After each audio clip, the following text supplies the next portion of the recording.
نحمده ونصلي على رسوله الكريم أما بعد فأعوذ بالله من الشيطان الرجيم بسم الله الرحمن الرحیم رمضان المبارک کا مہینہ قریب ہے اور اللہ کے نبی علیہ الصلاۃ والسلام نے اپنے صحابہ کرام رضوان اللہ تعالی علیہم اجمعین کو رمضان کے قریب ایک وعظ فرمایا۔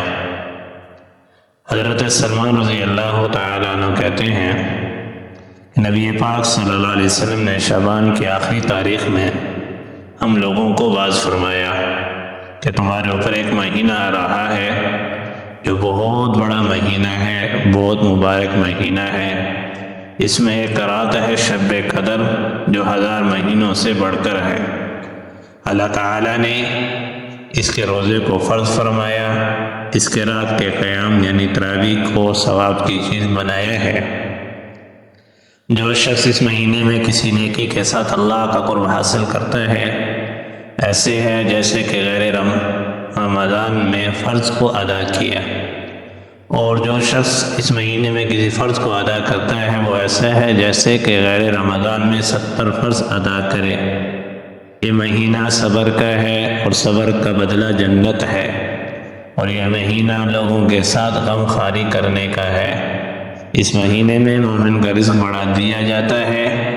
جو شخص کسی روزے دار کا روزہ افطار کرائے اس کے لیے گناہوں کے معاف ہونے اور آگ سے خلاصی کا سبب ہے، اور روزے دار کے ثواب کی مانند اس کو ثواب ہوگا، مگر اس روزے دار کے ثواب سے کچھ کم نہیں کیا جائے گا۔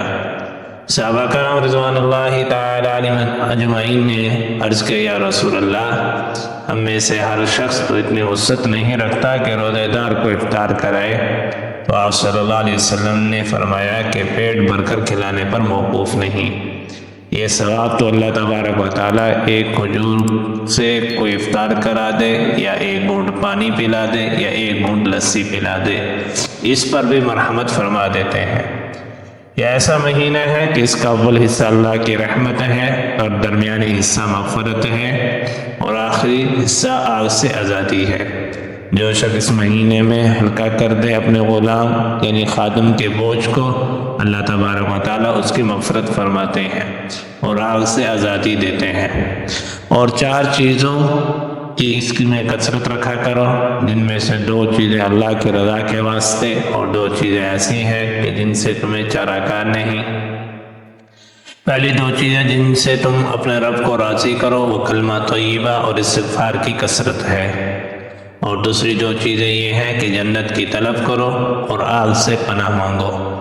جو شخص کسی روزے دار کو پانی پلائے، اللہ تبارک و تعالیٰ قیامت کے دن میرے حوض سے اس کو ایسا پانی پلائیں گے کہ وہ جنت کے بعد داخل ہونے تک پیاس نہیں لگے گی۔ تو میرے بھائیو دوستو بزرگوں، رمضان المبارک کا مہینہ قریب آ رہا ہے، ہم ابھی سے تیاری شروع کر دیں، نوافل پڑھ کر اللہ سے استقامت کی دعا مانگیں، طاقت کی دعا مانگیں، صحت کی دعا مانگیں، اور نئے کام کرنے کی توفیق مانگیں اللہ سے کہ اللہ تیرا مہینہ آ رہا ہے، ہمیں صحیح معنی میں اس کی قدر کرنے کی توفیق عطا فرما۔ ہمیں 5 نماز جماعت کے ساتھ، تراویح مکمل 20 رکعت جماعت کے ساتھ، اسی طرح مکمل روزے رکھنے کی ہمیں توفیق عطا فرما۔ سحری اور افطاری میں خوب اللہ کے سامنے رونے دھونے کی توفیق عطا فرما اپنے سامنے۔ تو اللہ تعالیٰ سے خوب دعا کرنا کہ اللہ تعالیٰ رمضان کو ہمارے لیے آسان کر دے اور اپنی رضا نصیب فرما، اپنی خوشنودی نصیب فرما۔ تو اللہ تعالیٰ سے دعا ہے اللہ ہمیں اپنے مہمان کی قدردانی کی توفیق عطا فرمائے۔